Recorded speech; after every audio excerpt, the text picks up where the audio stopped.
My dearest family of learners, hello and welcome to another very powerful session. And before I tell you more about this session, let me take a second to appreciate you for you being who you are.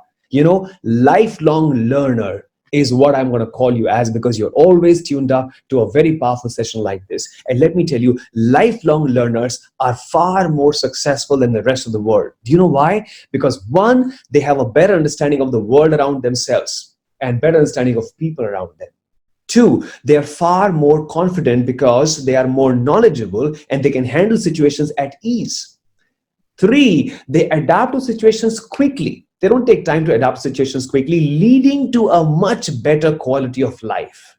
So you all will have all of this in life because you are a lifelong learner. Thank you and proud of you. Now, today's topic is very exciting. We're going to talk about reinventing customer delight.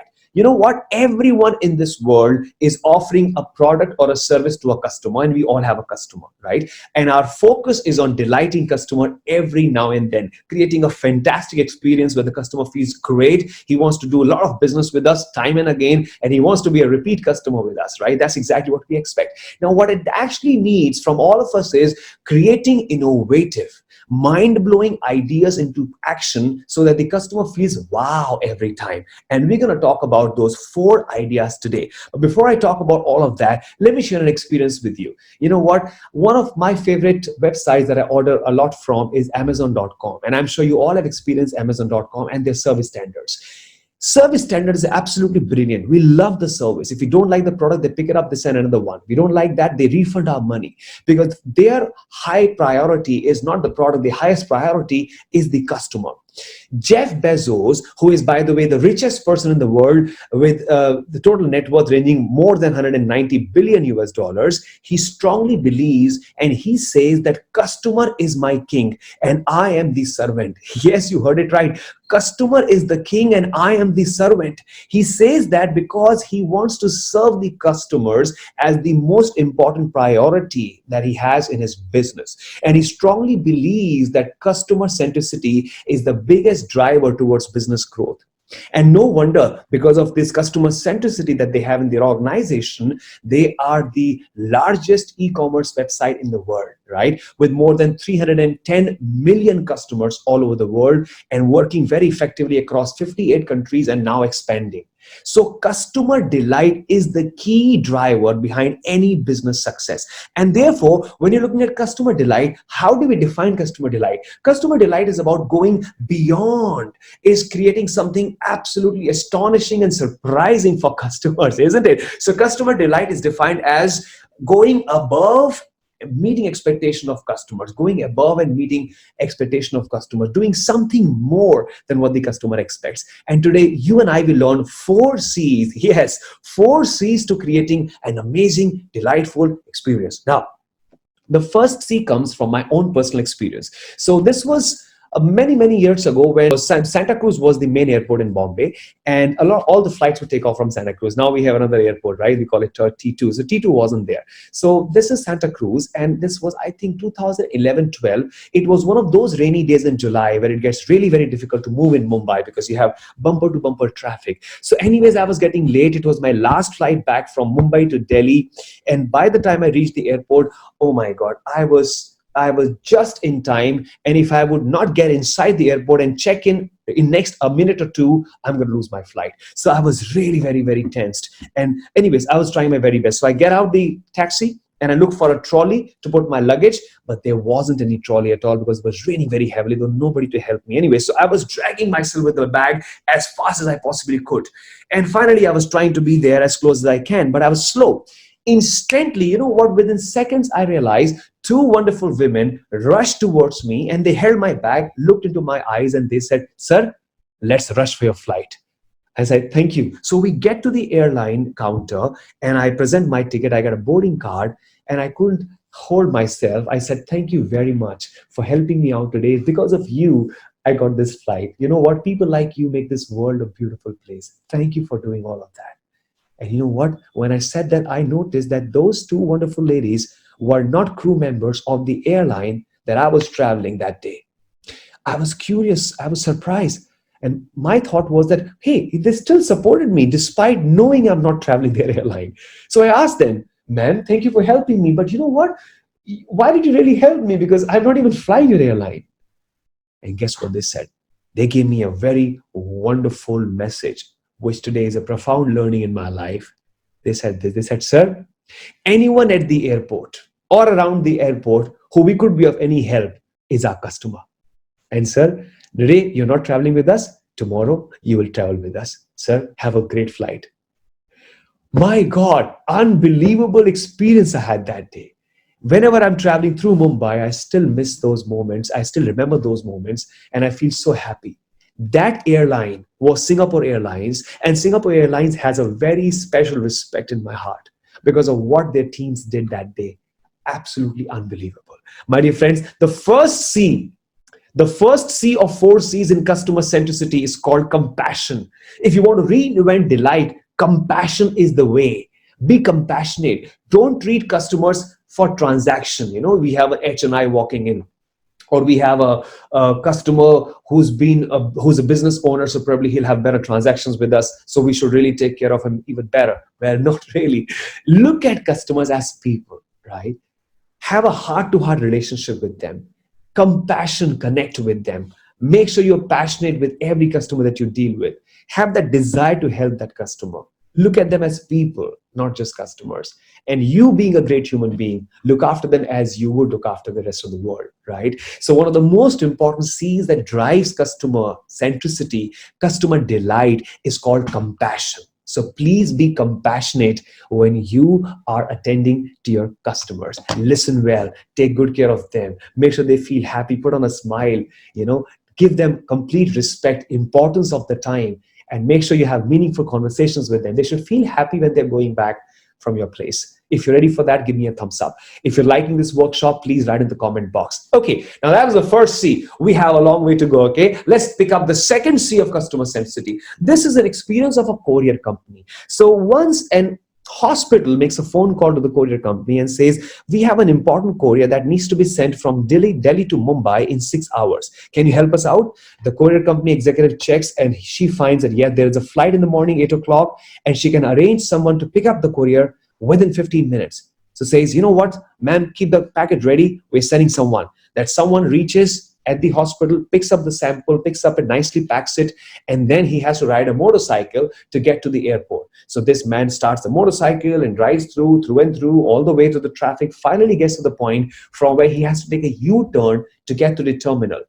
Now, this poor guy didn't realize the U-turn was freshly renovated last night, and the coal tar was slippery. The moment he turns the handle of the bike skids, and his right knee gets brushed on the street. Now imagine his right shoulder, his leg, all gushing, blood is gushing out. He's stained with blood all over. People stop to help him. They sprinkle water. He's crying in pain. And somebody offers to take him to the hospital. But before he decides to go to the hospital, do you know what he does? He checks his little wristwatch, and he has only 25 minutes left for the flight. There's no way he can get the treatment and get to the airport. And then he makes the biggest decision. He says, I'm going to give the parcel to my submission counter first, then go to the hospital. Finally, he gets on the motorcycle, starts the motorcycle somehow, gets to the submission counter, delivers the parcel, unfortunately faints because body had lost a lot of blood. After a few hours, when he gains consciousness at the hospital, his friends tell him, have you gone crazy? Why did you go and choose the parcel? You should have left the box there. You should have gone to the hospital. You know what he says? He looks into the eyes of his team member and says, partner, don't get me wrong. For you, it was just a box. For me, it was my responsibility. How can I leave my responsibility on the road and not attend to it? Brilliant, brilliant, amazing thought process. And because of this person, the courier company was able to deliver that parcel to that hospital on time, saving the life of someone. My dear friend, isn't it so true that somebody's output becomes somebody else's input? Let's say you are in team 1. If you don't send data to team 2 properly, team 2 will not have data to work on it further, right? So somebody's output is somebody else's input. And therefore, eventually, to make that customer happy, you got to deliver your output on time. I mean, in a situation like this, God forbid, if you ever need a medical assistant, you should look after yourself first, right? Absolutely don't do what the courier guy did. But what this message teaches us, was this story teaches us, is a message that in good times when everything is going great, how can we not send our output to the other team on time? How can we not support the other teams on time? How can we not stick to our commitment that we make to our customer? Right? So the second important point that I want to share with you of the 4 C's, the second C is called commitment, commitment, commitment. Please ensure customer service is all about delivering promises on time, before time, right? That's called commitment. So please make sure you have compassion and you have commitment with you, and you're driving it when you're offering services to your customer. Let's tune to the third and the very interesting experience that happened with me. Now, this was when one of my banks that I'm working with. Now, this bank did something I couldn't imagine. It was my birthday morning. I think it was around 9:45 or so. I was luckily home that day. I get that bank manager right there at my doorstep with a bouquet of flowers and a cake. And he said, "Sir, you've just become our customer. It is time for you to take care of you. We thought it's your birthday. It's important for us to wish you a very happy birthday. Sir, wish you a very happy birthday." Small cake, beautifully done, and a little bouquet of flowers. I was so happy to have that experience from this bank. I was shocked with that amazing delight that they could create in the shortest span of time. I think I became their customer maybe a week ago or so. I was so damn happy. My dear friends, I know sending a cake to every customer is difficult. I know going personally and offering bouquet of flowers or whatever is not easy. You know what? What is easy is you can at least pick up the phone call and tell them, "Sir, today is your birthday. I wanted to find a minute for you to kind of wish you a very happy birthday." At least we all can do this, isn't it? It's possible. Do it in a creative way. Do something exciting. Send a nice card. Send a nice greeting. Creatively done. Personalized, where the customer feels so awesome. All right. So be creative in offering services. And that's the third C. Do something so creatively that they feel surprised. Okay. Surprise them with your creativity and look after them really well. That's the third C. Here's the fourth C of customer service. Now, this comes with an experience again. This is a story of a restaurant, and this is a story of the restaurant manager who was awarded the Best Restaurant Manager award for 2 years in a row. And now he is about to get promoted as a chief manager. Anyways, so it was the award ceremony. This guy was called on the dais to speak a little on what he does differently for customers. So he gets on the dais. So people ask him, "So tell me, Mr. Kumar, what is that one thing you do different than the rest of the restaurant? Or what is that one thing that makes you so successful?" You know what he says?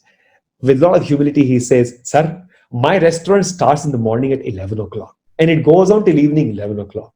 I meet my first customer in the morning at 11 o'clock and the last customer in the evening around 11 o'clock. I make sure that the happiness that I have on my face and the attitude that I have from at morning 11 o'clock is consistently maintained till 11 o'clock in the evening when I'm attending to the last customer.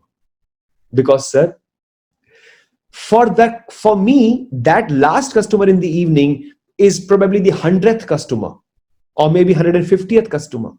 But for that customer, I am the first butler, I am the first restaurant manager. So how can I not afford to give the very best to him as well? So what if he's the last customer of the day?"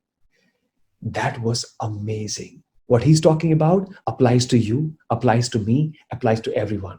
The first call that you take in the morning and the last call that you take in the morning has to have the same high spirit, the same love for customers, right? The first time you meet a customer and the last time you meet a customer in the day has to have the same respect, the same care, the same compassion for the customer, the same passion for the customer. This, my friend, is called consistency. Yes, you heard it right. The fourth C of customer centricity is called consistency. All right. Now, we're going to quickly revise the 4 C's that we learned today. The first is called compassion. The second is called commitment. Deliver on time, every time. Okay. Creativity. Find creative ways to surprise your customer, delight your customer. And the fourth C, my dear friends, is called consistency. Make sure you do it the best every time. Morning first service, evening last service. It has to be so brilliant. The customer feels so awesome.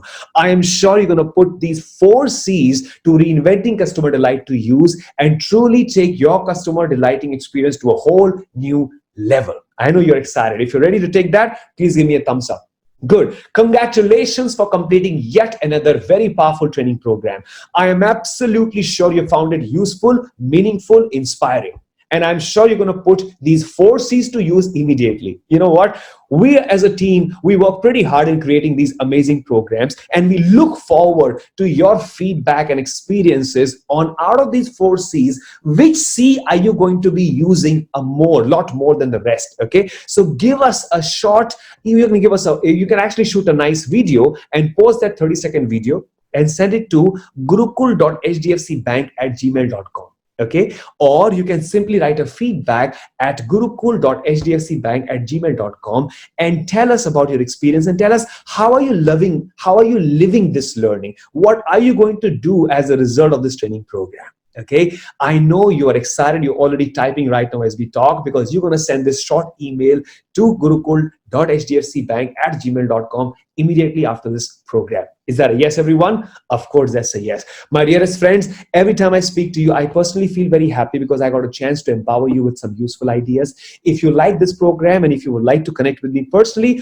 I am available on linkedin.com. All you could do is simply find me on LinkedIn by typing Ashish Singh Star Consulting, enter, and you will find me right there. If you have a question, if you have a thought to share with me, if you would like to seek an advice, I'll be more than willing to help you.